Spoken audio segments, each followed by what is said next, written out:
So today's lesson. Lainey said the voice is down. Okay, I don't know what. Oh, you know what? I didn't turn the microphone on. That was ignorant. Sorry, all that was done without the microphone. That was Tracy said, yes, it's low. That was ignorant. I didn't have the Is that microphone better? on. I didn't have the microphone on. Could you hear me at all? That's surprising. You heard me at all. I'm so sorry. It was low. That was really bad. That was ignorant. I didn't have the microphone on. All right, so. Vicki said some. Yeah, I didn't hear the, okay, I apologize. Yeah, that's all right. All right, so today's lesson will be ongoing in 2 Peter chapter 3. For those tuning in and for those to remind us that we're looking back at 2 Peter 3 and its comments that he makes about regarding the old heavens and the old earth. Therefore, it constitutes us having to look forward to the reality of what's out ahead. In order to do that, we have to look back to what was. And so it seems like we're studying Genesis chapter 1 because under mandate of the mentioning in 2 Peter chapter 2, verses 5, 6, and 7, we really don't have a choice but to go back because he mentions retrospect. And in order to appreciate retrospect, you have to understand what's in retrospect. So we have to go back there. So that's why we've been doing that lately. For those who might go, I thought you were talking about 2 Peter. Why are you in Genesis? Because it's mandatory to do that in lieu of what has happened. So in lieu of all of that, I want to make sure that you know that as we're going through this lesson plan today, is someone out there? Next door. All right.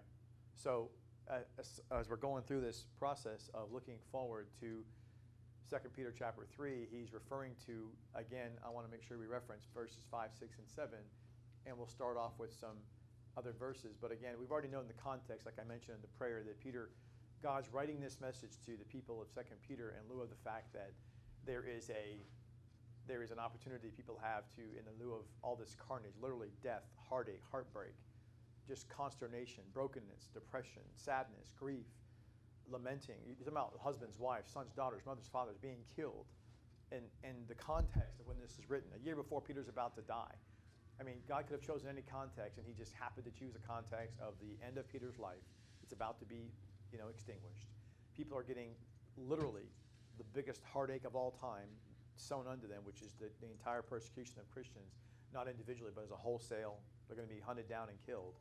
And in that context, in that parameter of that cultural world reality, God says, give them a message of hope on the future of the new heaven and new earth. What? Okay, because we need it, right? That's when you need to have hope the most. It's when you need to have the knowledge that future days ahead of you are better than what you're living in now. When you're going through the worst trying time of your life, or some of the trying times of your life that are depressing and sad and just challenging, you need to remind yourself. God reminds us in the context of 2 Peter. The overall application is, remember in times of darkness, there is a light. And as the old joke is, not an oncoming train. It's God coming to restore, to renew, to refresh, to encourage you to believe the days ahead, the future days are better than what you have lived and are living now. So there's not a coincidence that he wrote this message, this prophetic truth in lieu of that context. It's not a coincidence that they were suffering a lot of loss more than any other time. This is the first time, again, don't forget that persecution was wholesale among all Christendom by Nero. All right? So in lieu of 1 Peter we talked about, written in AD 65, Nero started doing this persecution in AD 64. 2 years later, AD 67, a year before Peter's death, is when he's writing the second epistle. And he puts the premise on the second epistle by defining more of who we are and what's at stake in this glorious body to partake with Christ. And now he's focusing on what that looks like. After the second chapter was inciting us to remember that God doesn't play around with those people who rebelled against him, from the angelic host beforehand that were put into Taurus, that he personally put there. Or the old false prophets, and like there's false teachers. He went through and said, let the Sodom and Gomorrah be the lasting impression God leaves on you when it comes to, are we accountable? ? See Sodom and Gomorrah. Yeah, God doesn't play around. You do not go against the rules of the format of what he told you to do and think there's no recourse for that. There is a recourse for that. And for those hearing me going, oh my gosh, he's teaching condemnation and damnation and shame of sin in Christ. No, I'm not. No, I'm not. No, I'm not. I'm teaching that God's love overwhelms all of that. But in lieu of people that believe in Christ and live in an irrepute, rebellious way, in between the first chapter of second epistle of Peter, the glorious body and what's out ahead and the specific detail of partaking with him in divine nature, And 2 Peter chapter 3, which is defining what that looks like, there's this second chapter where he gets into this judgment issue. Again, I didn't write the book. What a coincidence. God does that. So what's God saying to you and me? He's saying that those who want to believe in Christ and live as they want to live, there's a consequence for that. That's all. But I don't wake up every day and say, oh my gosh, prisons do not exist. The police do not exist. Laws don't exist. I can do what I want. That's not true. We know that's not true. But at the same time, do I wake up every day, or do you, and go, there's a prison, I'm going to go to prison. There's police, I'm going to get arrested. I don't live that way because I have no intention of breaking the law. I got zero intention of committing any crimes. So I'm not afraid of prisons. I'm not afraid of the police. I'm not afraid of any of that stuff because I have no intention of breaking those laws. So why do they exist? To remind me that if I dare think I can without recourse, I'm mistaken. Yes, there is a recourse. That's the same thing as God's judgment. Don't use it as some heavy hand that God's a judgmental, convicting, live in sin and all that stuff. It's not what he's not trying to depress you and paralyze you with this I don't love you thing. That's not what he's saying. He's saying I love you. So if you live like you think you can live whatever you want to do, there's a recourse for that. There's a consequence. You just can't take what I've given and cost me everything, my life, God would say. I gave you life from me. I gave my life for you to give you back restored to me. And you want to live like that? There's a recourse for that. That's all he's saying. That's it. But if you live the right way, trust and obeying, it's irrelevant. You don't have to worry about any harm coming to you. Don't worry about it. So that's the whole thing. But he puts it there for the reasons of knowing that people who think there's no condemnation, he goes, think again. You just can't live like you want to live. That's why Paul says, where grace abounds, where sin abounds, grace abounds all the more. So what shall we say then? Should I go on sinning? He goes, no. So that's the whole premise of Peter. That's why 2 Peter chapter 3, he's about to get into later on when he says, how ought we to live then in holy conduct? After he defines what the new heaven looks like, and new earth first, then new heaven, then he ends with that crescendo of that coupling about saying, how ought we to live in holy conduct? Meaning, it behooves us to live according to the appreciative, grateful thankfulness that we should have, not just for what God's done for us in Christ, but specifically to what he's bestowed upon us and the more knowledge of him and his word. How much more should you live in appreciation? How much more should you want to give back? How much more should you want to be changed in how you think and how you live and all of that? That's what he's talking about. So that being the overall context of the overarching, I don't want to get lost sometimes in the forest. We look at the tree so much we forget what forest we're in. We're in the forest of the context of persecution. God's bringing out hope in a time of deep, deep darkness. And he's defining what's at stake for us unique few people in lieu of what we're going through. That's okay. He's saying count the alternative that bad things in life will happen, but the darkness will always end with light. There's a refreshing, restoring, better day ahead of you. Don't forget about what's ahead of you. Don't forget. I know today and the moments are so heartbreaking. You just lost your husband, your wife, your son, your daughter. I get it. It sucks. It's painful. It's heartbreaking. And Peter's going, I'm with you. I'm in prison myself getting tortured. I got it. And I'm not trying to make light of that, but I'm trying to make sure that you emphasize more so the future reality of the permanency of our place in the heavens. This is a temporal place. So as much as the pain is painful, it's temporary. As much as the joy is out ahead, it's future, but it's permanent. We should just strive ahead for that. And he's trying to make sure you understand that the context, the perspective is what matters, you know? So it isn't like you can't change your reality by how you think. People always think you can do that. It's not true. You can change how you experience your reality because of how you think. So if you think, they say, you think, therefore you are. People say, oh, I can, if I think I'm going to have a good day, I'm going to have a good day. Well, it doesn't necessarily mean that. What it does mean is if you go into the day, the morning, and you say, I'm going to have a good day, you tell yourself that, then you're going to experience the things that happen in that day, good or bad, with a different filter. So it's how you approach it that changes how you experience it. What's going to happen is going to happen. You can't change that. So in lieu of all this, that's the context of this. So in verse 5, as we look back into the context, before we go into Genesis again, there's some little dovetails I want to make to give us, that was more of a reprisal. That's probably a little quick, I'm talking right now, but there's a lot of stuff, right? So in 2 Peter chapter 3, in verse 5, he says, for this purposely escapes them, that the heavens were out of old, meaning the heavens that were restored from the heavens, I should say, the heavens that became darkened, were not restored.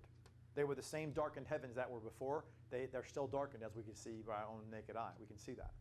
So the heavens that were darkened, he didn't restore that part. See, that's the part people miss. That's what he's saying. They miss that part. He did not create darkness. He told you that. I'm light, the Father of lights, he says in James. No darkness comes from me. How do you think that the heavens were like that originally? That makes no sense. He said, I'm the Father of lights. That's not possible. And he tells you in chapter 1 or verse 2 of Genesis, it became, haya, moving verb. What it wasn't, it now became something different. It became darkened. So the earth became darkened, and so did the heavens. So when you had that happen, he's saying that those same heavens before that were darkened have been the same to today. He did not restore those. He did not change that reality. He just simply separated the light from the darkness. You're like, whoa, that's interesting. So he's talking about that escape, and he says the earth was out of water and through water. And so the out of water he's talking about, the out of water is the restoration account, because remember he raised up, remember he took that, we talked before about Genesis, how God took like a curtain, like a sheet, he like put the water up off the earth, and you see the dry land, and then he displaced the water into the places below land and put the excess water in that canopy above, right? And so he said the world came out of water. That's the restoration account. Then he says the earth was through water. That's Noah's flood, because he brought the earth through the water. He brought it down, then he brought it through, because this time he didn't just take water off the earth, which means it came out of the water. He took it off. It came out of, took it off. This time he brought it through, because he just simply rose the mountains and sunk the valleys. He brought it through the water, meaning the waters, we're going to look in a little bit here, where he actually carved out rivers and the Grand Canyon and different rock formations because of how he raised mountains and sunk valleys. The earth was brought through a flood, but he did this. Before, he just took the water off the earth, put some in the canopy, and put the others, he gathered them together in between the land masses and called them seas. Well, were there mountains and valleys before? And that's another thing. We'll look in Jeremiah in a minute and see that the Jeremiah passage, which I have for years seen as nothing more than a past tense element, is actually a moving context of what was and what was becoming. And we're going to see that in a minute here too. But I'll go there here. Actually, right now, let's go there. So in Jeremiah chapter 4, since you asked the question, were there mountains, is the question, if you didn't hear that. So if you go to Jeremiah chapter 4, and Vicki mentioned this before in the previous study, and we didn't get a chance to go there, so we'll go there now.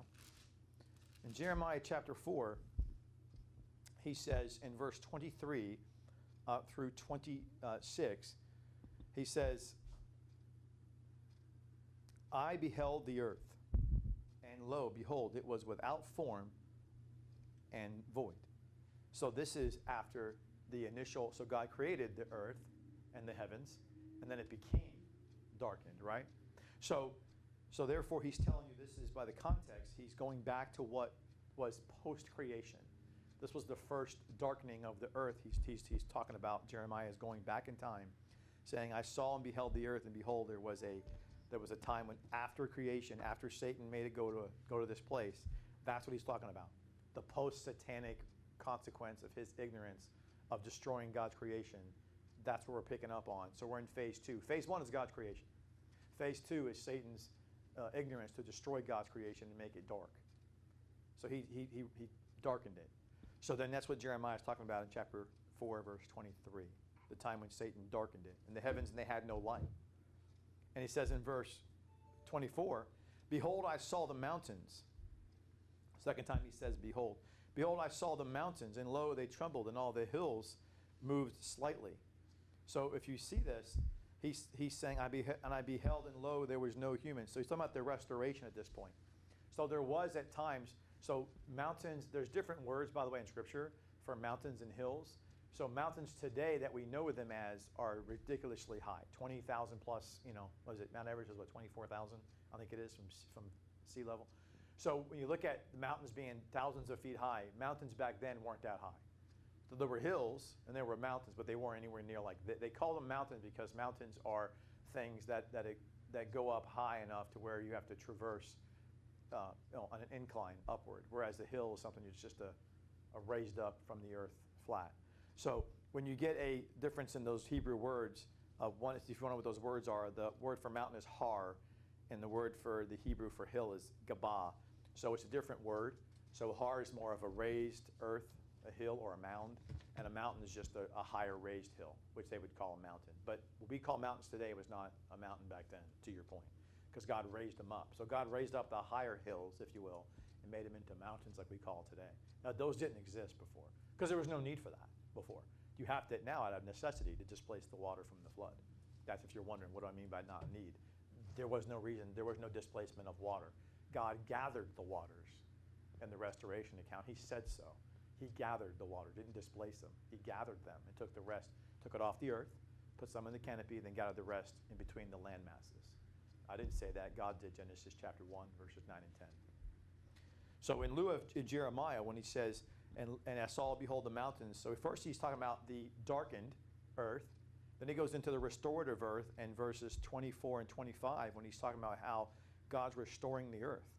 That's verse 24 is talking about when he took the water like the blanket off the earth and you see the land and you started to see mountains and hills. Then he took some into the canopy and put the rest in the gathering places we called seas. He called those seas. So the word seas, we get the idea that it just means the floodwaters. No. Seas, Genesis chapter 1, verse 10, is a gathering of waters.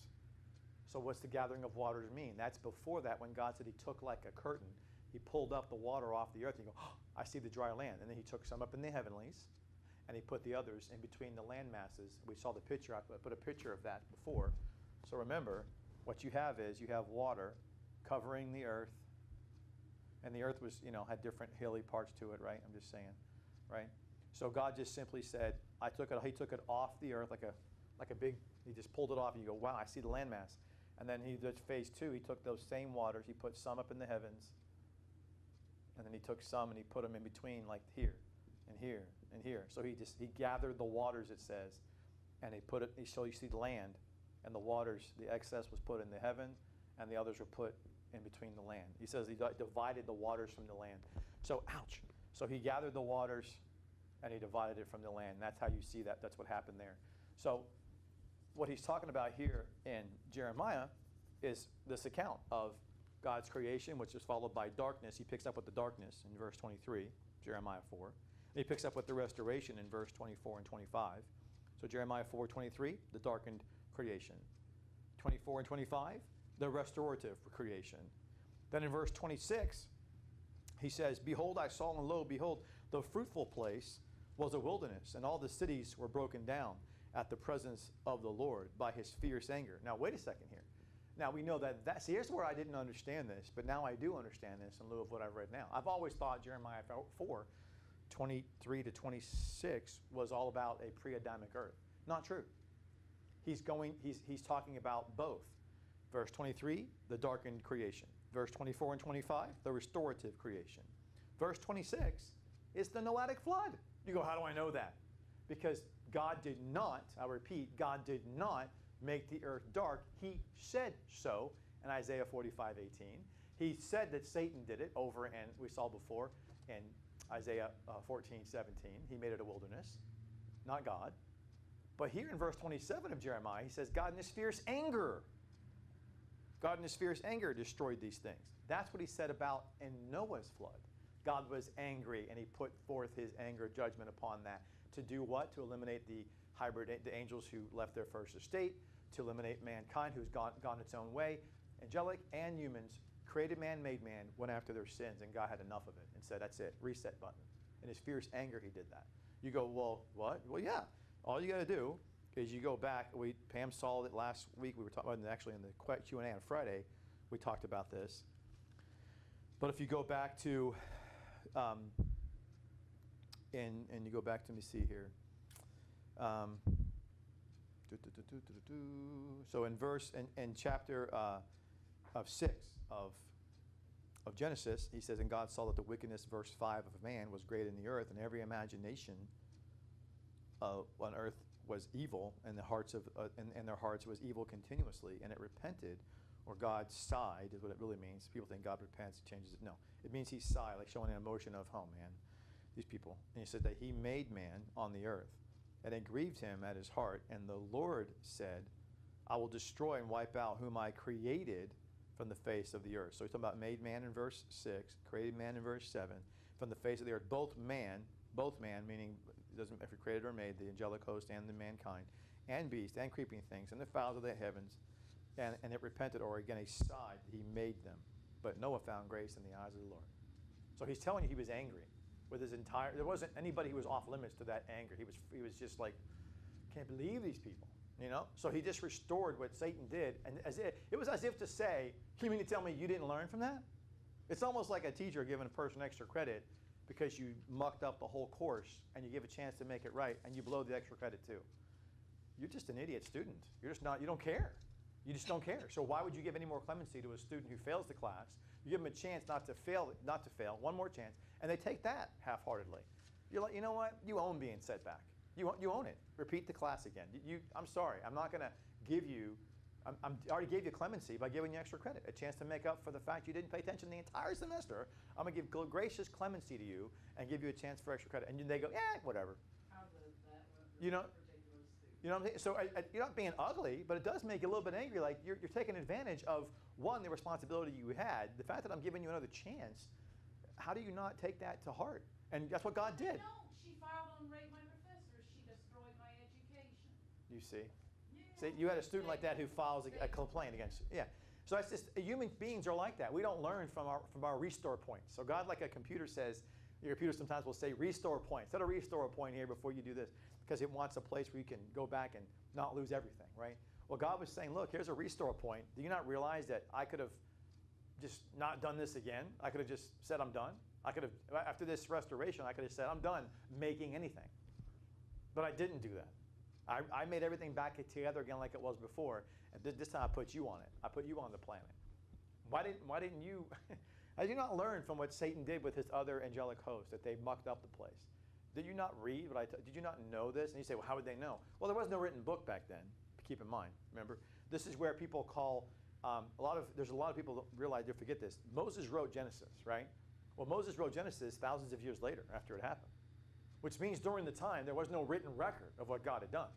It was passed on. You say, oh, well, that's hard to believe that all they had was passed on information. You got to give those people clemency then, because they would have forgotten what had happened.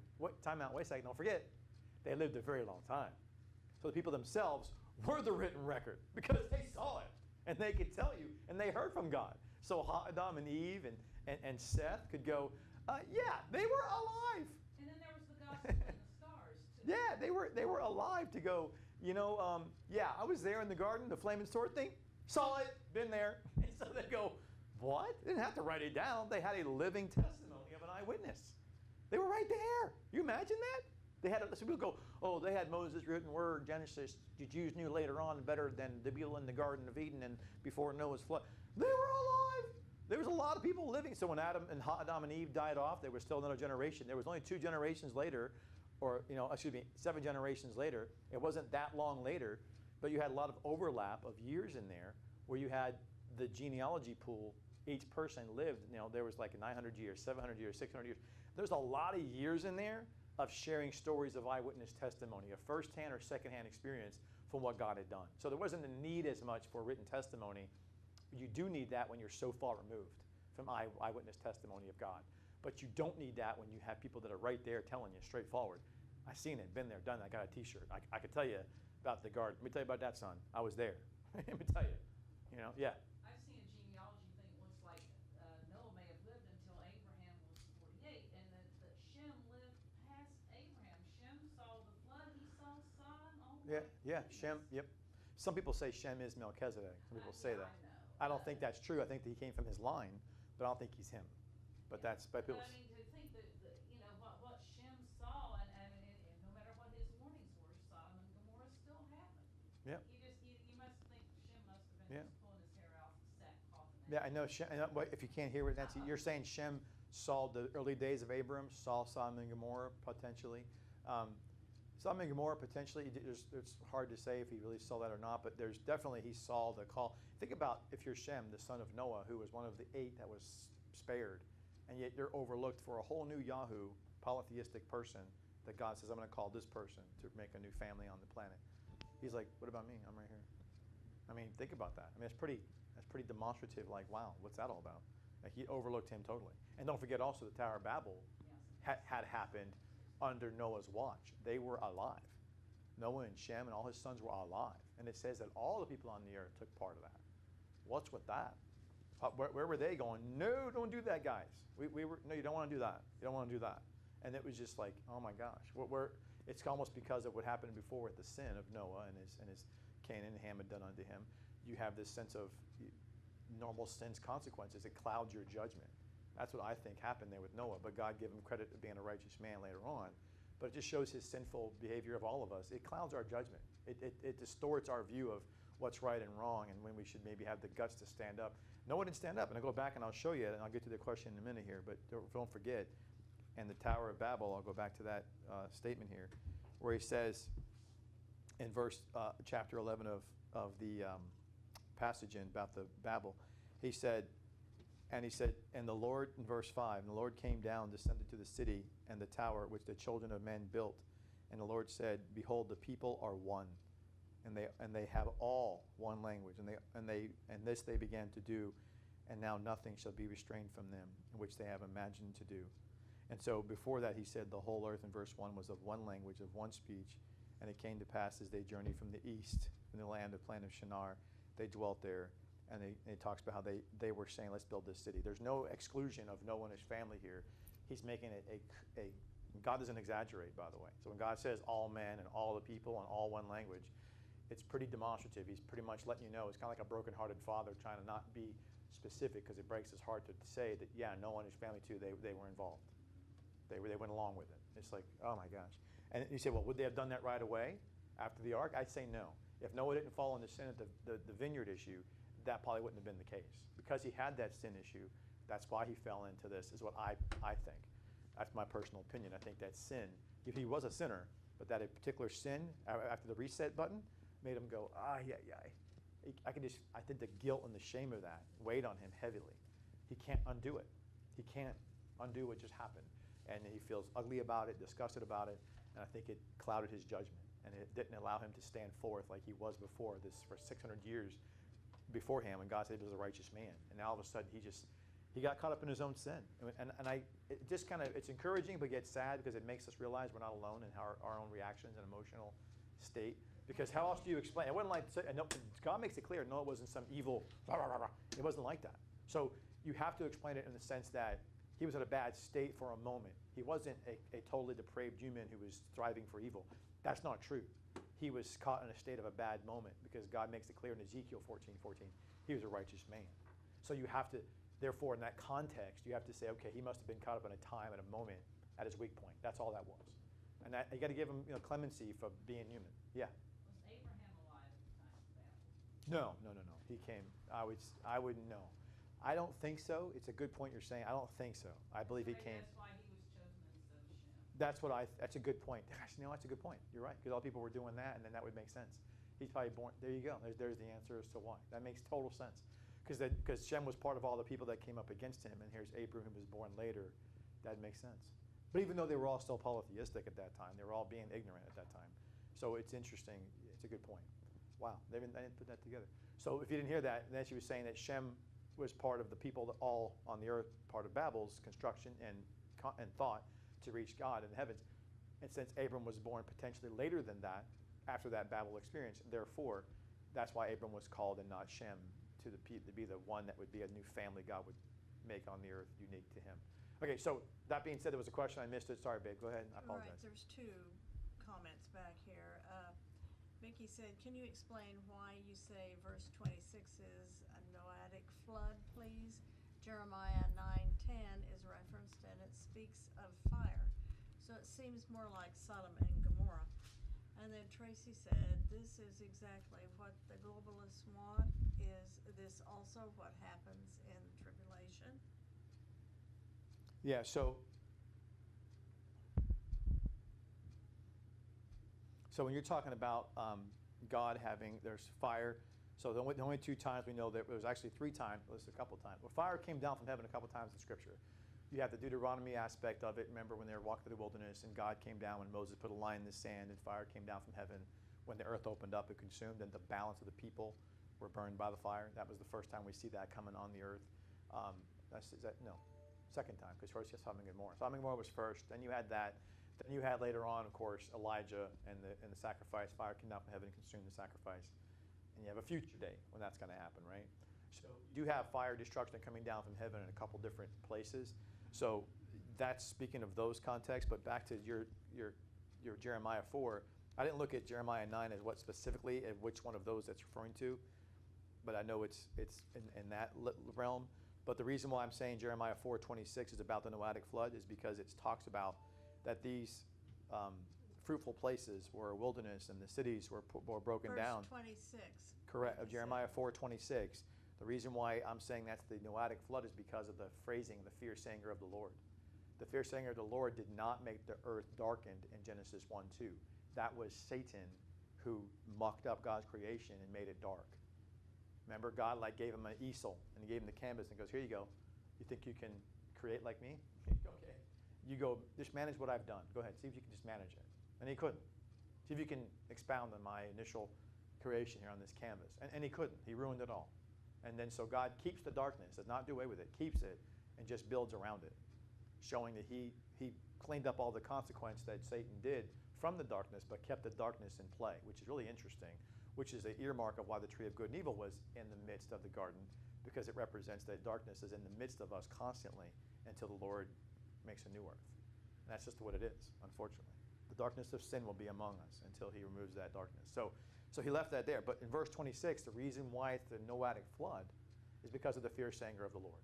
Because that's the only time that the earth was destroyed, when he says that it was laid a wilderness and it was laid waste at the presence of the fierce anger, the fuming wrath. That's your key in Jeremiah 4:26 to know it's the Noahic flood.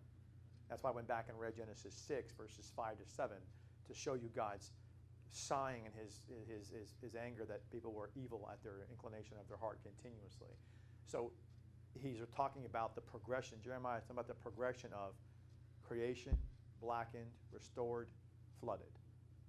And then we live in a current state of that world. That's what Jeremiah is talking about. So he did go back in time, but he didn't stay about one moment. He's talking about the moments that led to where we are today. So Jeremiah is giving us a triptych that God showed him what was, what became, what was restored, and what is. I hope that makes sense to answer your question. Now the angels in Tartarus weren't destroyed at the flood. They were, well, that was, the angels of Tartarus are the ones from the first, when Satan darkened the earth. So they were dealt with there. In Genesis 1, 1, and 2, they were dealt with there. Because that's a different, because the angels that were dealt with in the flood were the ones in Jude, which is the gloom of darkness. They're not given to Tartarus proper. The ones in Jude are the ones that left their first estate. They're the ones who went after other flesh, that it says specifically in Jude, and likened unto Sodom and Gomorrah as like in different flesh. So angels had flesh, the created man that God had talked about in Genesis chapter 1, verse 27. And so they went after strange. So the 1/3 that left, so the 1/3 angels are the Noahic flood angels that are gloom of darkness. All the emissaries of God, meaning the minions, the servants, not the cherubim, not the seraphim, not 24 elders, not the 4 living ones and all that, but the angelic host, the messengers, the general, like the soldiers, the infantry. All of them left with Satan the first time. He took them all as merchandise, as we saw earlier in Ezekiel. He took them all as merchandise. And when he did that, those are the ones that were chained into Tartarus when God said, so that's why the other ones that were created in Genesis 1:27 were to replenish what was emptied. He took them all. He took all the soldiers, if you will. So they were replenishing that ilk. And then 1/3 of them were in the chains of darkness in Jude. So Jude's about the replenished ones, and 2 Peter's about the original ones. Does that make sense? So which is the original ones? Satan got all the original ones? The soldiers, the minions, yeah. There's 2 falls. People don't realize that. There's 2 falls. Yes. Tracy had said, my question is in relation to the Tower of Babel. This is exactly what the globalists want. Is this also what happens in the tribulation? Oh, yeah. Sorry, you're correct. With the exception that it says all people spoke one language, and we're not going to all speak the same language, but there's going to be a common thread of the one world currency, the one world religion, that kind of thing. So in the sense of, they're going to speak one language in the sense of how they want to approach God. They want to approach God in a sense of tolerance and acceptance and all that, niceties and all that, So they'll approach it from a theoretical one language, but not a literal one language. It'll be a theoretical, ecumenical, economic one language, but it won't be a literal one language. So yes, it's a literal language in Babel. To your point, it'll be a theoretical, allegorical language in the sense of economically and ecumenically, meaning religiously. They'll be able to speak in one language. Absolutely they will, in that sense. And because of that, there'll be no indifference. Because if you're economically on the same page of how we approach the world's wealth and how to distribute resources, And secondly, you are in government, right? And then secondly, one world currency, one world government, and you have one world religion. Then how you're governed, how you deal with resources, and how you approach God, theoretically, allegorically, that's one language, but not literally one language, but you're under one mindset, if you will. So yes, that's what they're going to do in tribulation. Yeah. Yes. Now, the restored and pre-flood age, after the restoration and the pre-flood angels, had to have some knowledge of the angels in charge. Would they have seen them? Yes. And so how could any Because- of them even think of Because rebelling? and this is what's interesting, because when he said people always overlook this context in Genesis 1:27. He tells the created man to refill the earth. Refill it. What? That means it was filled before with people like them. He said refill it. So you were filling it what? The angelic host. There was no man before. So you can't sit here and say that you're refilling mankind. That's not true. What people talk about, and like I have in the past, when it says that there was a man that wasn't, the angelic host are a type of a man in the sense that they're created man. They're angelic. Whereas made man is not like that. We were made differently. We were from clay. We're not a spiritual being. We're made from God's breath, but we were given red, ruddy clay. They weren't given red, ruddy clay. They were a spiritual being made by God's breath, but without clay. They were just given a spiritual body, which they were given flesh. How that flesh was constituted, we don't know. But they have flesh. I don't know. We were constituted flesh and bone and marrow and all that from red, ruddy clay, which is interesting, which makes us different. That's why he uses the word made. That's why he's the potter with the clay. What a coincidence. We're made from red, ruddy clay. Angels are not that way. They're ministering spirits. He always calls them spirits because they weren't made from clay. Yes. Vicky said, would you line up the created man to verse 25 and made man on verse 26?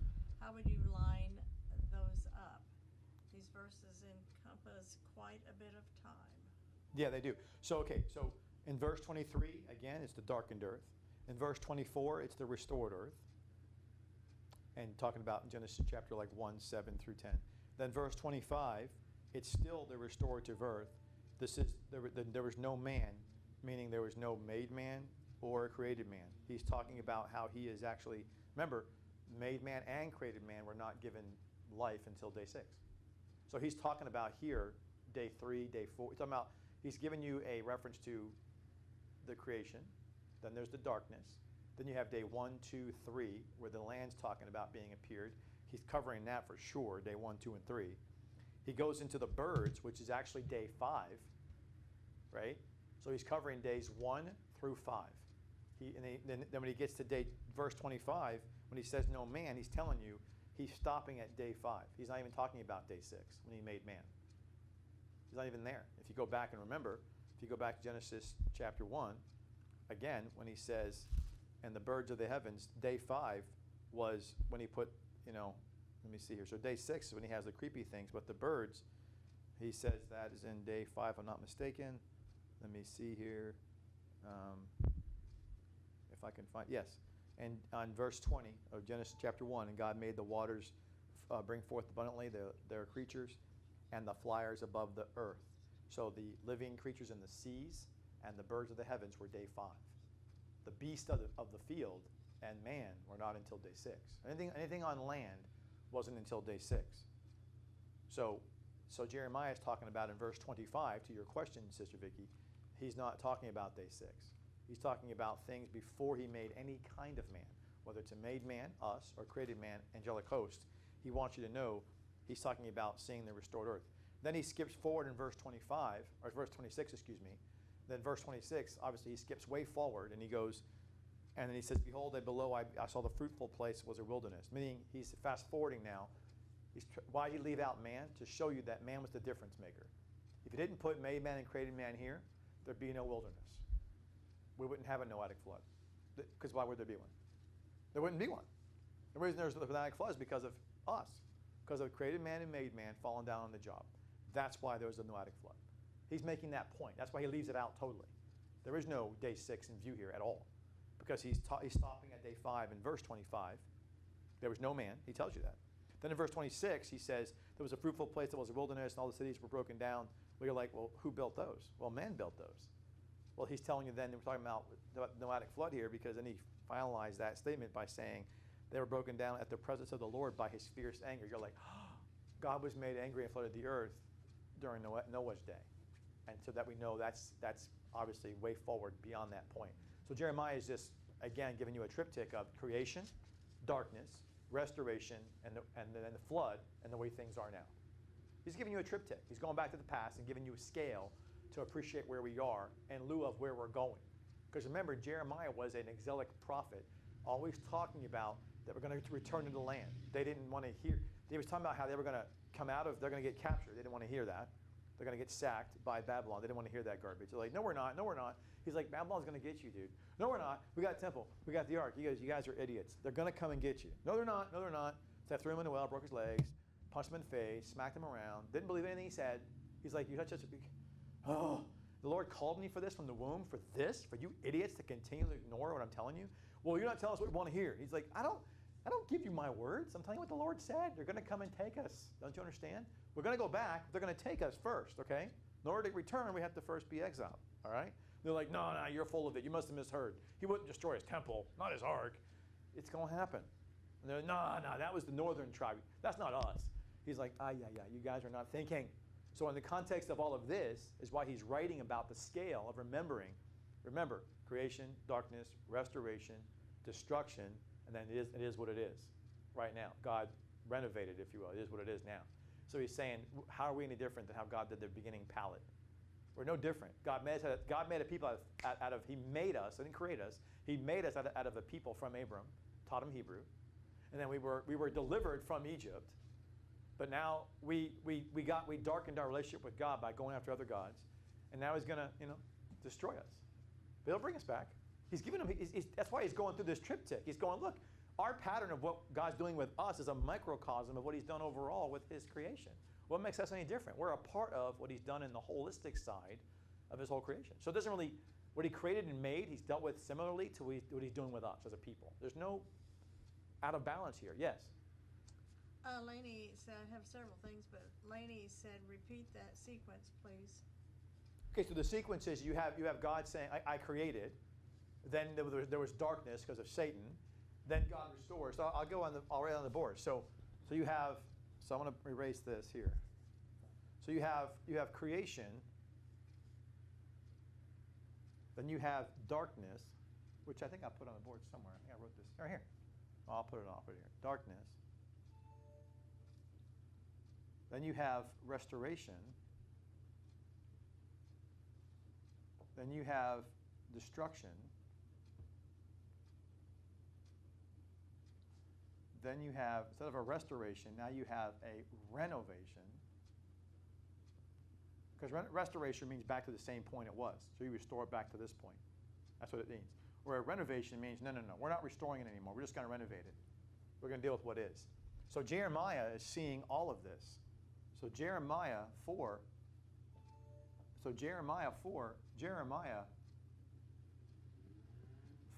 verses 23 through 26, he's seeing all of this.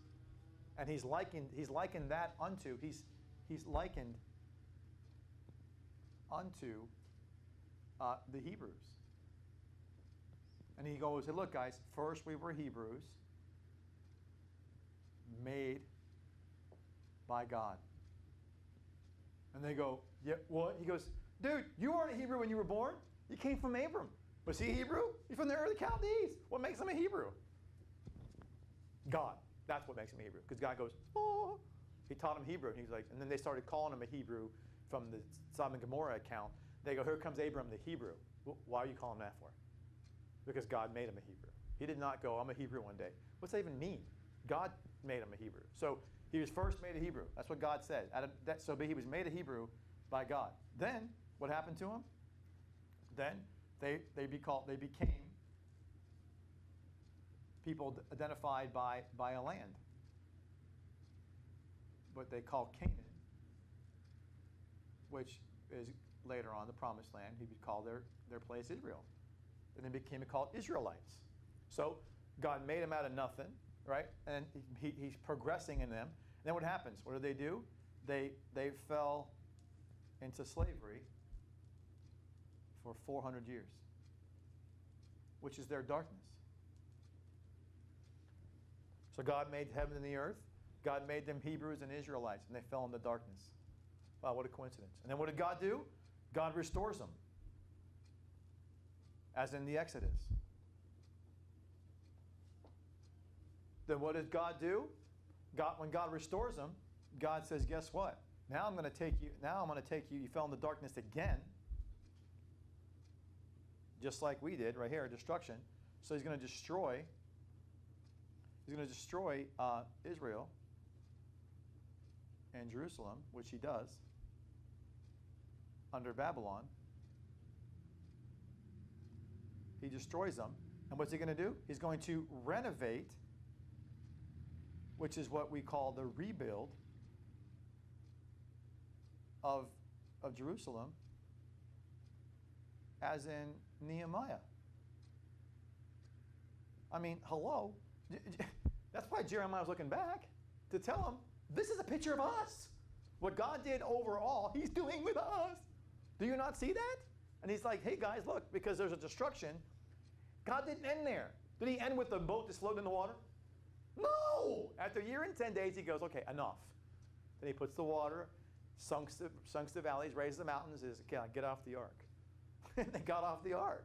There's an end to a destruction. There's always an end. And what's that mean? There's a renovation that starts. He goes, so look, guys, he's going to destroy the Israel. We're going to have to get captured first, okay? But relax. We're going to get renovated. We're going to go back one day. We're going to go back. Trust me in this. We're going to go back. It's going to happen. Okay? God's going to renovate the place for us again, as in rebuild the walls. I mean, hello. So they just don't get it, right? So that's what Jeremiah, that's why he went back in the past, and God showed him that to speak of the present reality of them as a people is aligned with God's overarching artistry of his creation and what he made. Yes? Several things, but I'll start with, Vicky said, can this match up to the heavens and the earth in Revelation? Destruction, recreation, renovation, etc. And before that, she said, so just the angels of the original earth is alluded to. And before that, Lainey said gestational of created man would be interesting to know, or if there is a period of gestation. I'm not sure that last part. I missed that whole thing you said. You were fading. What's that, babe? Say anything again? Oh, the gestational of created man would be interesting to know, or if there is a period of gestation. Okay, well, so the created man part of it and the made man part of it, in Jeremiah's question you're asking in Jeremiah 4:25, when he said there was no man, he's not really speaking to the first created man that was under Satan, all the soldiers, the infantry, if you will, of God that Satan took them. He's not referring to that so much as he is referring to the post-darkness and the restorative place. He's talking about the Genesis chapter 2 verse onward. He's saying when the earth's being restored, there was no man yet. So he's bringing up the restore point. So he's not talking about the first group of angels, but the second group, and before they were made man, and before created man, angelic host, and made man, us, before that came into view, he was giving us understanding of the renovation, the restoration God was giving back to that restore point. And yet, he skips over to verse 26 to show you, as soon as man's involved, look what happened. We screwed it up again. So if you want to blame Satan for everything, as what is that old saying, Satan, devil made me do it, then how come God puts the blame on us the second time around? You're right about that. Devil did the first darkness. But when God restored it, what did we do? We're not much better. We ran amok too. He said, well, this created man didn't help us any. The angels were supposed to help us. Whatever.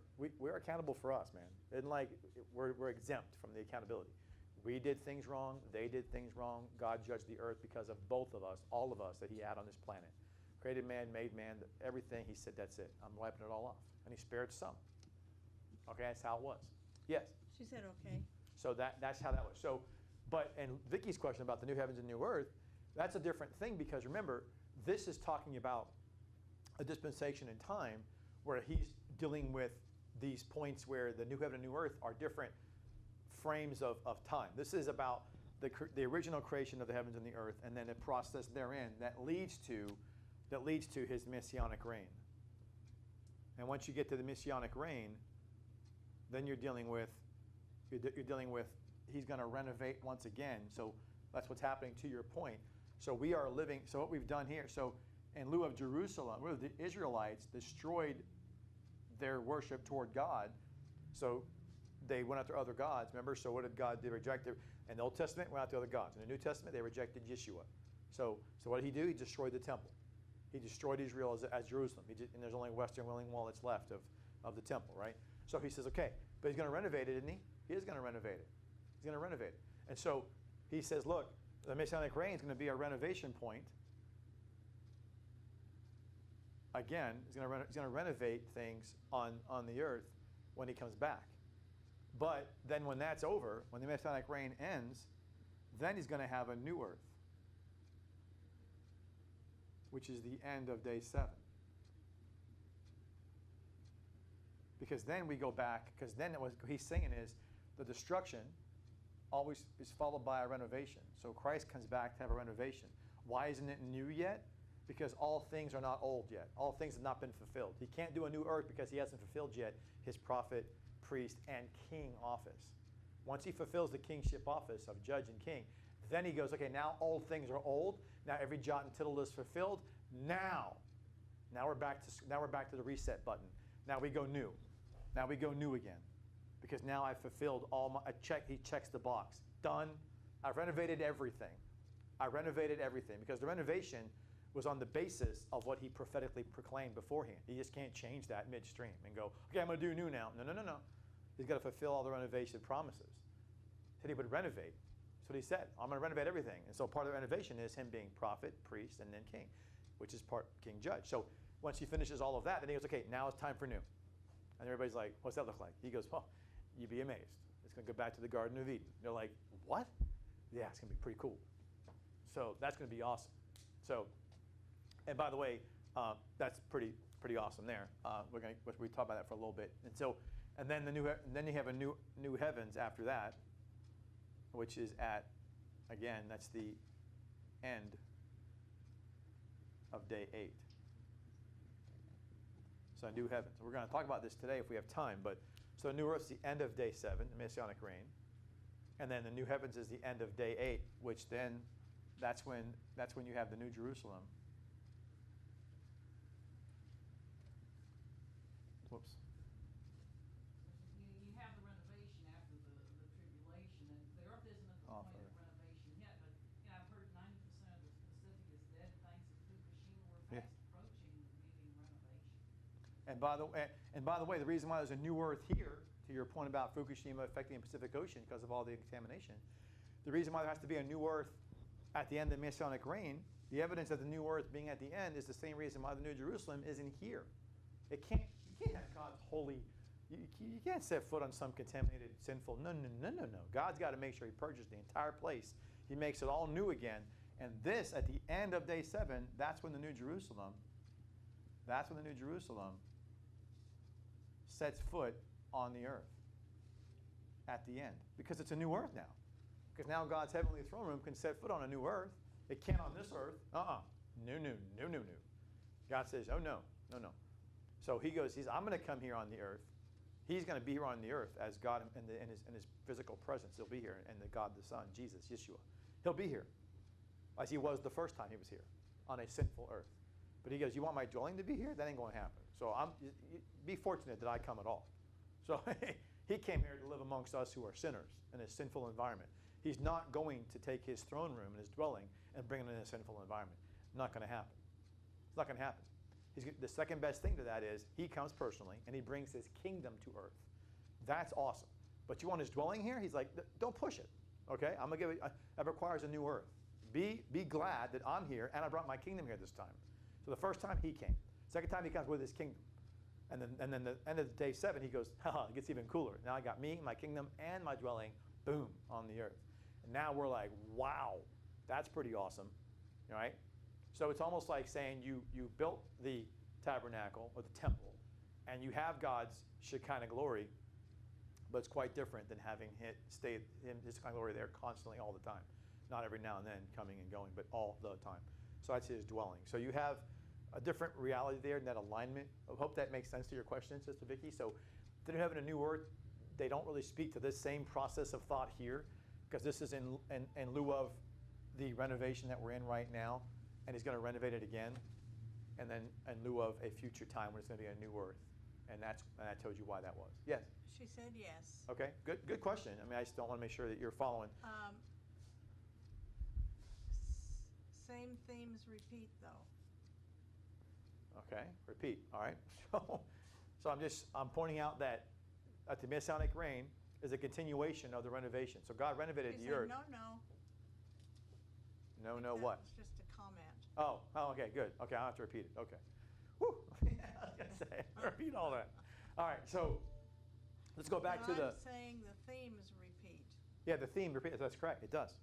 So if you go to Psalm 24, let me show you this. Psalm 24. Pretty interesting stuff here in Psalm 24. And I want to use this to parlay into what I left off last time when I told you that God has made the earth. It's interesting how he made the earth. So when he first, I'm going to tell you that. So when he first made the earth, I'm just going to, whatever the landmass looks like, I don't know. When he first made the earth, I'm just going to put that. And remember, so here's the interesting, just to make sure you remember. Well, I guess that's not big enough. Here. This will make it easier. I'm not using this to show the exact shape. Don't get caught up in that. I'm just using this to just reference. I don't know what, the shape. I'm not like into that. I'm not that smart. But I'm just going to give you a semblance of what I'm saying. It's just for scale. So God does this is a firmament, right? And then he puts, and within the firmament, he puts the firmament of the heavens. That's where you have sun, moon, stars. We call planets as well, obviously, right? All that stuff. You have galaxies, right? All right? So that's all that. Then you have, that's that part. Then you have another part. Then you have earth. Then we have the firmament of the earth. This is where the birds are, obviously, right? And the clouds. All right? And then you have earth, right? Well, God put water here. There was water here. And there's water down here. And that's why he said there's earth and water. There's a firmament that separates the waters from the waters. Yeah, no kidding. Right? There's the firmament of the heavens up here, which is, they're all in a firmament. All right? So to make that interesting, where I was going with this, point here is I want you to see now in Psalm 24, he says, the earth is the Lord's and the fullness thereof, and the world and all its inhabitants. I always laugh. People say to me, as long as you give your tithe, then you're good. Well, first of all, not that I'm debunking the tithe and offering thing. I'm just saying, look, everything belongs to God. So I don't know where you get the 10% thing from. And secondly, I know where you get it from. Don't get me wrong. But I'm trying to get at the fact that, remember, it's all God's. There's nothing that belongs to us. There's nothing. Now, I laugh. People say, there's no such thing as an illegal person, this whole argument about immigration in our country. And they'll say, we're supposed to be one people in one land and all this kind of thing. And I'm like, okay, good, let's go back. Let's not understand history from present looking back. Let's go back as far as we can. Forget colonialism and imperialism and all that stuff. Let's go back to the beginning. What made Egypt say, we're Egypt? Says who? Did you make the land? Did you make the Nile that fertilizes all your crops? Well, how dare you say, our land? Based on what? Based on what? What? We live here. So? Do you just go out in the park and go, my bench? You can't just, my tree. Did you make the tree? Come on. You just can't. So it's interesting and hilarious to me that human beings from the very beginning took from God and said, mine. He goes, no, doofus. I made it all. It's mine. And so govern it accordingly. So if you're going to go with the premise of, well, America is not America, it's one country on it, we say that, but it's actually part of a whole global universe of acceptance of all human beings. Oh, you mean like God made everything? and you should be serving God and giving God thanks, the Lord God Almighty Jesus Christ, Yeshua. You should give him thanks for everything. Oh, you don't want to go with the religious part of it. Oh, I get it. It offends your Buddhist, Muslim, other religious belief systems. Well, pardon me for the fact that if you're bringing up the possession issue and the rites of passage issue, you cannot ignore that God made it all. Until you can prove to me you made land, go ahead. Make land. Go ahead. If you say Germany's Germans own Germany, based on what? How did they make land? Says who? Who made the lines in the sand that made Germany, Germany? Who made Russia, Russia? Who made America, America? Who made Brazil, Brazil, and so on and so on and so on? You can't sit here and give this malarkey conversation any more weight if you don't bring in the Lord God made it all. It is all his. So Psalm 24 says, the earth is the Lord's and the fullness thereof. The land and everything in it is his. The world of its inhabitants. Clouds, everything. Okay? You say, I named a star. God laughs. I've already named it. He's laughing and say, idiot. I paid to put the star after my name. God's going, I already named that star. It's probably some name we can't even pronounce. But God already names all the stars, right? So he says, in verse 2, it's interesting, upon the seas he laid its foundations. Remember what the seas meant. The word for seas here is the same word for seas as he uses in Genesis chapter 1 and verse, now why am I going back here? To establish what Peter was talking about the earth out of water, through water, and the one out ahead for us. So in Genesis chapter 1, verse 10, or verse 9 and 10, and the Lord God Elohim said, let the waters under the heavens be gathered together into one place. That means the word there is avah, which kavah, which means to stretch out. So let the waters be stretched out into one place. In other words, he went, then the dry land appeared, remember? The dry land appeared, it says, because he took it off the land, and he said, let the dry land appear. Like, oh! And then he says in verse 10, and Elohim God called the dry land earth, and the gathering together of the waters he called seas. So God went, the land showed itself because the water was brought off of it. And then God put some water up in the canopy, and the others he put in the compartments between the land masses. And he called them seas. So the seas are the gatherings of water. Don't in your mind get that idea, the seas are the flood. No, no, no, no. Don't think that. The seas are what God says they are. They're gatherings of water. That's what God calls them. I didn't say that. God did. The seas are gatherings of water. They are not the flood waters, because that makes you get mistaken, because he took some of those waters into the canopy above, and he put some of that into the, because you know, by the way, you know this by default, because he says he puts the gathering of waters. Well, you know you just can't. He didn't create more land. He didn't create more water. He didn't say that. So we know there's water above. Well, that's where the other water went, just by deduction, right? So when he says this here, when he says in Psalm 24, upon or over or on those seas, the gathered waters, he laid the foundation, or he fixed the earth. The word for the founded, or I should say the foundation, is the word yesod, which means to fix. That's why I put here yesod. So he fixed the earth. Now, by the way, the word upon or over or on is typically used in a different context. You have to determine what he means by it.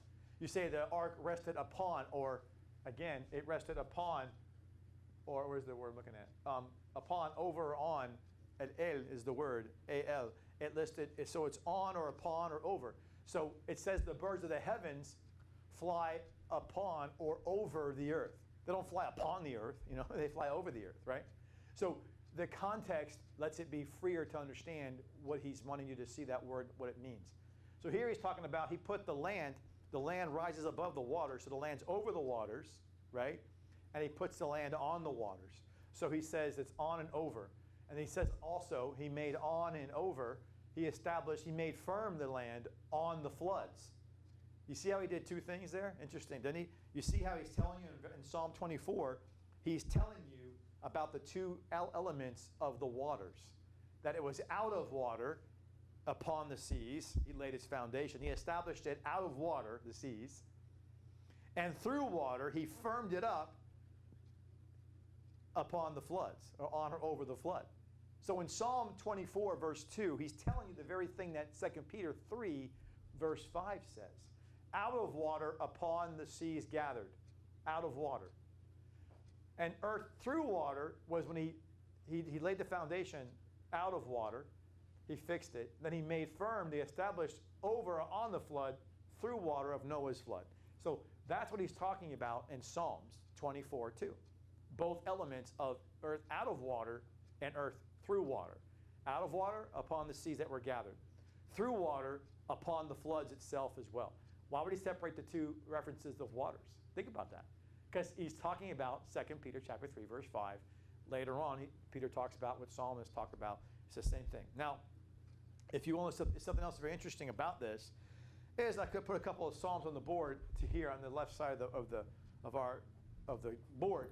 So turn to Psalm 78, verse 69. Let me show you something. We have a couple of psalms here about how God, again, fixed the earth and then made firm the earth. So Psalm 78, 69, and how these words are used. The same word for God saying that he actually established or he made firm is in verse 69 in reference to his actual New Jerusalem itself. When he says, and he built his sanctuary like high palaces, like the earth. Psalm 78, verse 69. Like high palaces, lofty like the earth, which he has established forever. So the earth, like his foundation of dwelling in the New Jerusalem, it's been made firm forever. So it's been made firm, it's established. It's not fixed in the sense of staying in one place, but it's firm, it's established. He didn't use the word foundation. He used the word established, which means to make firm. There's no weakness in it. It's made firm. It's solid. So now go over also now to Psalm 82, verse 5. A couple of psalms to look at, a couple triptych. Now watch this. Here's where it gets interesting. Remember, he makes the earth firm, but that's through the flood. Out of the waters, he established it. He made it fixed. What's he mean by fixed? Yesod. Look at Psalm 82, verse 5. They know not, neither will they understand. They walk on in darkness. All the foundations of the earth are out of course, or they totter. So the earth moves because of the darkness of sin. God's telling you that. But it wasn't like that originally. You go, say what? Well, let's go again. Let's read in Psalm 93, verse 1. Let's read Psalm 93, verse 1. The flood waters, 93, excuse me. The Lord reigns, wrong, looking at the wrong thing. The Lord reigns, he is clothed with majesty. Psalm 93, verse 1. The Lord is clothed with strength, wherewith he hath girded himself. The world also is established, that it cannot be moved or totter. But wait a second.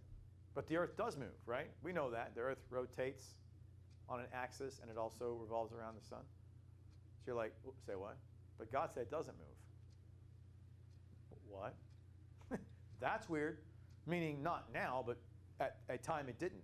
So at the time when he made it here, so when God made it and he restored it, that is when it didn't move. Now, when the destruction happened, the flood waters, everything was put into motion at that point. That's part of the darkness. He tells you before in Psalm 82:5, it moves now. He tells you that. He tells you, go back and read that again. In Psalm 82:5, remember he said that they know not, neither they understand. They walk on in darkness. All the foundations of the earth are coarse. It means they totter, they move. So you go on, as in rotates on its axis around the sun. So our rotation, our whole solar system is a result of the sin consequence. Isn't that weird? It's weird to me. So it wasn't like that originally. So God's saying also, look at another Psalm 96:10. Look at Psalm 96:10.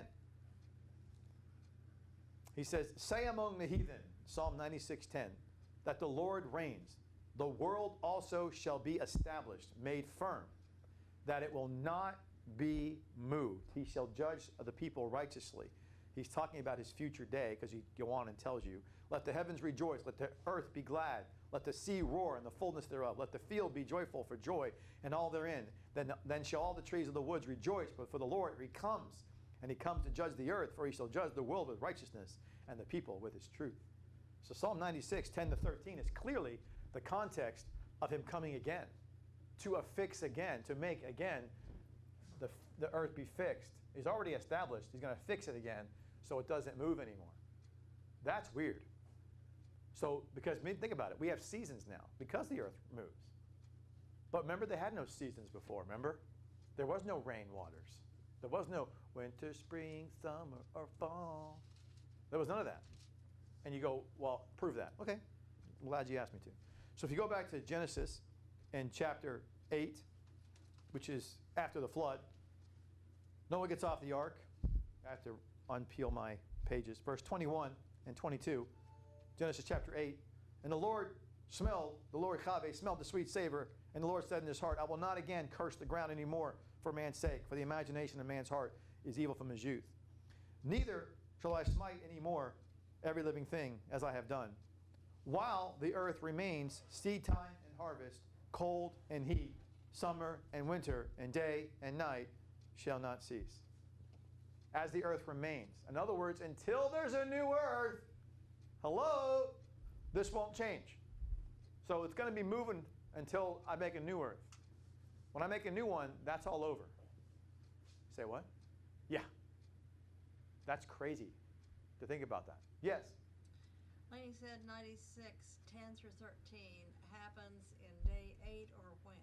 No, that's that is, yes, correct, day 8. That's the end of day 7. That's what he's talking about. The end of day 7, he then makes a new earth. That's correct.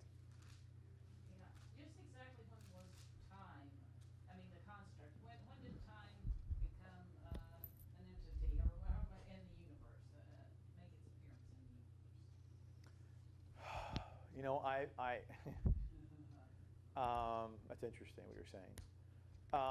You wonder what happens with time because the earth doesn't move. I mean, if it weren't for time, the earth wouldn't move. I know. So I don't know yet how to answer that question. I'm still diving into that, what you just said. It's funny you say that. Because here's the thing I'm diving into right now is how do you have evening, since you brought it up, I'm just going to be honest with you. Since you brought it up, in the sense, Nancy's question was, when did time first begin? That's what you're asking. And in the scripture, he says evening and morning was a first day. But we already established that the first day had nothing to do with time.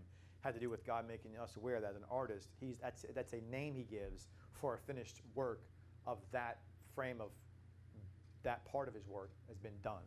So it's a name he gives to a completed work of that portion of it. He calls it a day. So the word day is used by God to represent a finished work of that portion. That portion of his work is finished. He calls that a day. I'm like, okay. That's pretty weird. It's a finished puzzle piece. But there's no reference there to time. So people would say, oh, you mean it's millions of years? No, I'm not saying that. And I know retrospectively it's meant to be understood as 24 hours.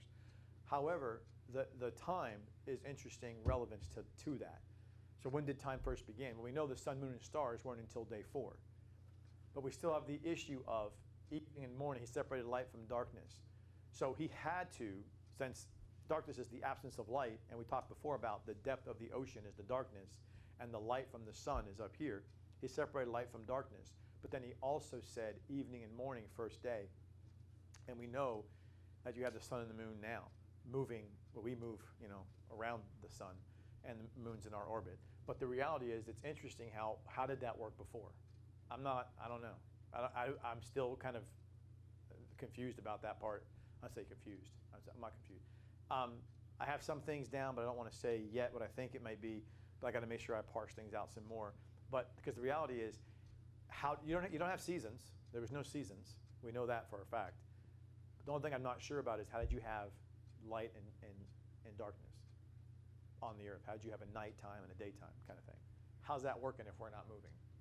If the earth's not moving, that's how we have darkness now, because you're rotating, right? You're on an axis going around the sun, so that makes sense how you have light and darkness. I get that. But now if you're not moving, well, not now, but back then if you weren't moving, how'd they have a night and a day? That's the part I don't know that yet. I'm trying to figure that out. And it must have something to do with Satan's growth. Satan's saying, I will ascend. I mean, it seems like Satan would have had to have had some kind of time at his disposal to say, I will ascend. Yeah. He had to move to ascend. Yeah. All I know, remember the light, the darkness is not the opposite of light. It's the absence of light. Yeah. So my guess at this time, I'll tell you my guess at this time is that God made the sun to shine less and then the moon took over, getting this light from the sun as the light for the night. That's what I think God did. And you say, why would you, that's not in Scripture anywhere where God says he made the sun shine less. I'm getting that from the sense that we know that God can change and alter things. In Joshua's day, he had made the sun stand still, for crying out loud. So the fact that he can change celestial things is not beyond. We know that for a reference point, that God does change celestial things. We know that. So if God can do that in Joshua's day, made the sun stand still, as he said, and didn't go down, it says. So why couldn't God, before the destroyed earth, which was then renovated, why not before that, he just made a greater and lesser light come from the sun? Why not do that? And then have the lesser light then go through the moon, and the moon then lights the night. Why not do that? So that could be the case in what was happening there. So it's interesting to me. I don't know that for certain. There's a lot of unanswered questions yet. I still got to delve into more details. Yes? Yeah, it could be in a way God removed the sun from time for a day. You're saying God removed the sun from time for a day. I don't know. Well, I'm still going to look into it. Yes? Laney said Genesis 3:8, he is talking about in the cool of the day. What do you think this is in the time of the day? When he says in the cool of the day, let me see here. Yeah, walking in the garden in the wind or the cool of the day. There is a dew that sets, so this, because there's a dew on the earth that, because you remember this, there's a dew on the earth that brings about the moisture that the seeds need to vegetate and grow. The trees, the grass, the vegetables, the fruits, everything, right? So we know that there was no rain. There was a dew on the earth. So with this dew on the earth, it brings, I don't know about you, but as soon as I think of a dew on the ground, I think of this time of the day. Like if you, even in Florida, even it's hot as all Hades during summer, you can go outside during some times of the summer actually, and other times, and all across the planet. And you can actually, sometimes when you have this dew on the ground, typically speaking, there's a little gentle breeze. So I think the cool of the day represents that morning hour, in the morning hour, but that's based on my knowledge of a renovated earth. There was probably the cool of the day represents, you would think, I think earlier in the morning, or when it's not, when it's not full light, when it's like between light and darkness. Either I would say dusk to dawn or dawn to dusk. It's one of those two. It's either the sun's rising or the sun's setting. That's when it's coolest, not when it's at its peak, obviously, right? So you would know this to be true. In our own renovated earth status, we know that at the end of the day, it's cooler. In the beginning of the day, it's cooler. But during the day, it's not. So I think the cool of the day speaks to the beginning or the end of the day. And because God says evening and morning, right? Evening and morning is the first day. The evening ends and the morning starts. I believe because God's make a preface to Genesis 1, that morning is the reference of his restoration, his regeneration, his restore point, that he ends with good news in lieu of bad news. I think the bad news was the darkness, and the good news, therefore, was the day was dawning. So I think it's the beginning of the day that's happening, the cool of the day here, because I think that's what the cool of the day we know is at the beginning of a day or end of a day based on our common renovated earth knowledge. In a restored earth knowledge, I think it would represent the similitude of evening, morning, therefore the beginning of a day. God's light, God's restoration, God's regeneration was taking place, because remember that's what he did. He reset the button on them, Adam and Eve. They fell into sin, and what did he do? He redeemed them. He put light on the darkness, on a dark subject. So I think the cool of the day represents the beginning of the new day. That's my opinion based on all the evidence of Genesis 1's constitution of a day and what that means, the evening and the morning, the darkness and the light, and what we know today as how we experience the cool of the day. Hope that makes sense, answers your question. Yes? Okay, I'll just read you comments that were made. Vicki had said dawn to dusk, and Lainey commented that Adam was an early riser, huh? And then she said evenings cool down. That is my thought. Yeah, evening cool. Yeah, it was evening to the cool of the day was an evening to a morning. It was not morning to night. It was night to morning, because remember, God is the light, and the light is the beginning of the evening no longer being in view. So evening, right. Evening, morning. So when God shows up, he represents the light, and when the light shows up, that means it's coming into the early dawn. Dare I say as Mary Magdalene went to the tomb at 3 a.m. roughly, was it around 3 a.m.? It makes me think that. So it was like it was not dark, but it was more of a lighter dark, but it was a cool of the day. The day was dawning. And so it was the dawn of the new day. And here comes God walking through saying, what do we have here? You know, and they're like, oh no. You know, yes. I mean, time being past, present, future, witnesses to prophet, priest, king, but it Yeah. was relentless, inevitable, you can't stop it. It's true. Time is, you can't stop time, past, present, future. As you mentioned, actually, if you didn't hear that, and then you can't stop prophet, priest, and king, the triune offices of God himself in Christ. Well, you can't stop that, which is hilarious because people think they can. They're so ignorant that they can stop it's just not smart. So I want to go back. So when you look at in Proverbs 24:3, he says, by wisdom a house is built. And we know wisdom is the one that's talking in Proverbs 22 to verse 31, when he says the world which was then, which is the earth and all its framework. He says the earth and the world of his earth. So he's telling you that by wisdom, God built this dwelling.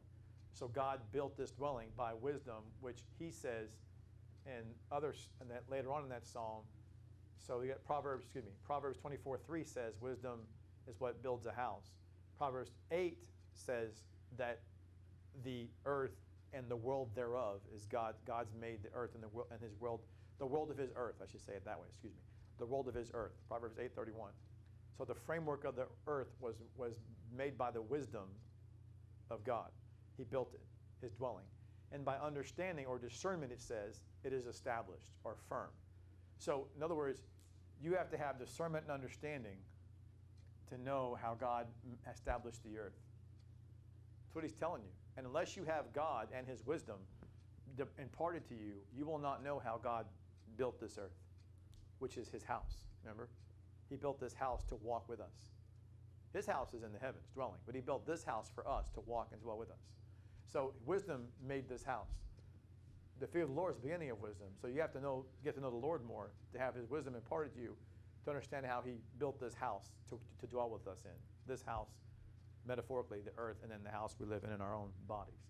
You can't understand the beginning of things unless you have the wisdom of God, is my point. Because his wisdom and then his understanding, his discernment, helps you understand why and how he built the house of earth and of us. And then the understanding and discernment tells you how he established or made it firm, which is like understanding about the earth before and the earth now. So I say all that to get into another line of thinking here. So you're going to really kind of get weird on this. Let's go back to these three scriptures and let you see something that's really weird. Because I want to look at, we talked before about this. I mentioned this before last time we were together, but I'm going to say it again because I know it's a little different. So you go to Proverbs chapter 8. Last time we were together, I mentioned to you how God, when he made the earth, so I want you to, so the earth today we know moves. It rotates on an axis and it goes around the sun. We know that. That's a fact, okay? We know that. So what we don't realize is the earth from before what it was in order to understand what it's going to be in the future. So we've already saw that God shows you that through these Psalms that the earth will be fixed. The earth will be fixed. No longer moving. Which means it doesn't have a solar system anymore, like we call it today. There'll still be planets, I would assume. We just won't have that rotation action going on. So all this movement is because of what the darkness and consequences of sin. So when you go back to this passage in We move through darkness too. we do, yep. So it's real dark. We move through darkness. So in Psalm 8 and Proverbs, in Proverbs 8:31, we already saw that he says that he delights and rejoices in the world of his earth. But in verse 27, we saw last time we were together, he says, when he prepared the heavens, I was there. This is heaven talking. This is wisdom talking, excuse me. Metaphorically speaking, wisdom, if wisdom could speak, the wisdom of God. He's saying, when he prepared God, the heavens, I was there, wisdom. When he set a compass or engraved a circle upon the face of the deep. Now that's interesting. So when you engrave a circle on the face of the deep, think of it like, you ever have, I know you've seen these before. You ever seen a paperweight before with those domes on it, like a paperweight dome? You've seen that? That's what it makes me think. Then I go, what? So did God, so in other words, if this was how the earth was, then God sunk the valleys and he rose the mountains, then it would look more like this, wouldn't it? Do you see? If it started off like this and he put a dome on it, but then he goes, hey, I'm gonna sink the valleys and the dome was the water canopy, but that's going to go down here, all right? And I'm going to displace those waters. I'm going to renovate the waters that way. So, okay, so now it's more like this because he sunk the valleys and he raised, you see? Interesting. So you're like, what? So that means when he has a new earth again, it's going to go back to the way that it was, which means it goes from that. So it goes from that back to the way it was, which means, does it look kind of like that? It's like half of what we see now. Is that what it looks like now? I mean, not now, but back before. Well, again, it's interesting to me. In other words, there's going to be a water canopy up here again. So the question is the water canopy, because we have an earth now where it's all the way around, right? But I'm saying maybe it's just the half of it. So with that being said, he says he engraves a circle on the earth. But before I get involved in that one verse, you can't just build a whole thought process on one verse, right? Let me show you something else. Let's go to Habakkuk and chapter 3, verse 9. Go to Habakkuk, a book that we often don't go to, but that's okay. We'll look at it there now. Go to Habakkuk in chapter 3, verse 9. Let me show you something. This is like, I know you're thinking. You know what that looks like? That bump looks like a womb. A womb, this? I mean, at the half part, like Yeah. a little snow. Like a birth. Oh, that's interesting. He birthed, that's interesting. If you didn't hear that, and that's he was saying the half part of the earth, like the womb of a woman, and would speak to birthing, which he does referencing that he birthed the mountains, which is interesting. So go to Habakkuk chapter 3, verse 9. You'll love this. Habakkuk chapter 3, verse 9. He says, and exposing the bow was made quite naked according to the oaths of the tribes, even thy word, Selah, meaning think about what he just said, meaning the bow, the rainbow. Then he says, thou didst cleave the earth with rivers. Now, that's talking about splitting the earth. Cleave the earth, as in splitting it apart with rivers. That word rivers, bad translation. It's the word for flowing rivers, which could be easily interpreted in the Hebrew, nahar, naharot, could be translated. It's the same word used for, guess what? Floods, or flood. Whoa! Wait a second. So when God rose the mountains, sunk the valleys, that river of flooding waters went rushing through, and it cleaved rock. It split rock in two. We see that. It's called the Grand Canyon. Yeah. It split rock in two. He split rock. You go, what are you talking about? Dude, if you ever have an above ground pool, and if you've never done this before in your life, do it. So you see your own science experiment. Get in the above ground pool, and then when it gets filled up, I don't just let that high off the ground, then push your foot down on one side, and watch what happens when that water goes to your grass. It's going to make a big old groove into the dirt. That water will. Now imagine God doing that to the whole planet. It's going to groove. It's going to make a huge groove with much more water, much more torque, much more flow. It's going to have a pummeling effect, and it's going to cleave through rock. It's going to carve out rock. He said that right here. It's wildly crazy. Habakkuk 3:9 tells you that the floodwaters carved out rock. It says he split the earth. He split it. That's carving out rock, my friends. That is insanity. And the word earth here means the landmass. He carved out landmass with the flood. People go, the Grand Canyon's not made that way. Habakkuk 3:9, and then drop the mic on them and say, oh yeah, read the book, Betty. Read the book. He says he carved out rock, earth, landmass with floodwaters. That's what it says. You're like, wow, yowza. So it's pretty awesome. Yes? About that thing, isn't there a phrase in the Bible, womb of the morning? I don't know offhand. Never. I have. But let's go from there. Let me show you also. Let me go back to the book of Job 28. Let's go to Job chapter 28, verse 10 and 11. Let me show you something here. In Job 28, verses 10 and 11. And he says, he cuts out rivers among the rocks. The same word, floods, among the rocks. And he sees, and his eye sees every precious thing. He binds the floods from overflowing, and the thing that is hid, bringing forth to light. He's talking about how he made, how he rose the mountains and sunk the valleys, and how he made the waters recede back to what we call today oceans. And he put boundaries in place. We call them shorelines. Because what prevents the waters from just, God does. God put boundaries in place. So Job 28, 10, 11 tells you that. So not only did he had the flood waters carved through rock, he made rivers and other bodies of water from what he did. But go back to Psalm 107 and verse 33. Psalm 107 and verse 33, he says this also. In Psalm 107 and verse 33, he says, he turns or sets rivers or floods into a wilderness, and the water springs into dry ground. So he's telling you again how he uses the floods, the flood waters, again in verse 33. He turns rivers into a wilderness. So in other words, where the flood waters were, he dispersed them, and now there's now dry land. Because there had to be, because that's how we have today the earth we live on, right? Because it was all flooded. So he had to turn some flood water into dry land, right?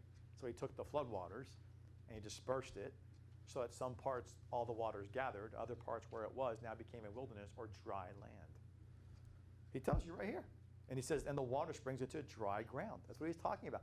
It's rather just, it's interesting as all get out. So now, with that being said, let's turn to Amos chapter 9, verse 6. Amos chapter 9, verse 6. Oh, going the wrong way. It's before Habakkuk. So Amos chapter 9, verse 6. And he says this. This is the part that's interesting about this whole, this is the second time in Scripture where I see this canopy-like dome shape, because he put a circle over the earth, it says in Proverbs 8:27. Well, Amos 9:6 says it this way. It is he, as in God, that builds his, look at this, it's the only time in Scripture this word is used. He builds his, it's used in different tenses, but in this exact tense, it's not only used this one time. And he that builds his stories in the heavens, which is, the word here is malatua, but it's in this particular verse, it's used in this tense this one time. His stories in the heavens, and it means his stairs to the upper chamber. You're like, what? So God is telling you there's layers. What are stairs? But layers, right? They're layers. To what? To an upper chamber. So when it says stories, that's the image in your mind, right? Stories. You have things that ascend up upon each other. We said a so odd storied building, you mean things that are ascending upon each other. You're talking about the ascension upward, right? So and it translates to some translations of the word steps. Both are similar close, but it should be translated stairs to an upper chamber in the heavens. Whew, that's craziness. Now watch this now. And it says, so it tells you that, in other words, to Vicky's points that you made before, I believe personally, what we call galaxies in the universe, I think are his stairs to an upper chamber. And this, and his upper chamber is out. Said New King James says strata, like layers. Like layers, yeah. So I think the galaxies are his stairs to the upper chamber. So all of these are stairs. So because outside the firmament is his upper chamber. In other words, it's outside of all this. He's outside of that, or outside of time. It's rather fascinating. So I think that the stairs to the upper chamber are referencing the entire thousands of millions of galaxies that are out in the universe. They're all just stairs, which is why you can never reach God. That Star Trek movie about search for God is hilariously ridiculous. You can't reach the end of the universe. We all know that. So that's why God's saying, the stairs to my upper chamber are endless as far as you can see. Because we always say the universe is, how big is it? No one really knows. They go, I don't know. It's ridiculous. It's ridiculous. Right. That's how far up God's upper chamber is. So nice try trying to reach that. So you can't reach the God. So he says here, though, he says he builds his stories in the heavens. I think it's just, again, the galaxies, myself. That's what I think. And they're all representing stairs. So one galaxy is a stair to the next one. And look how long it takes to get out of this galaxy. You can't even do that in your lifetime. You would die. It's amazingly fascinating how God's showing you the galaxies, and millions of them there are all just one step. Are you serious? One galaxy is a step. God goes, yeah, it's many steps to my heaven, to my upper chamber. And verse 6, that second part, he says, and he had founded, there's the word Yesod.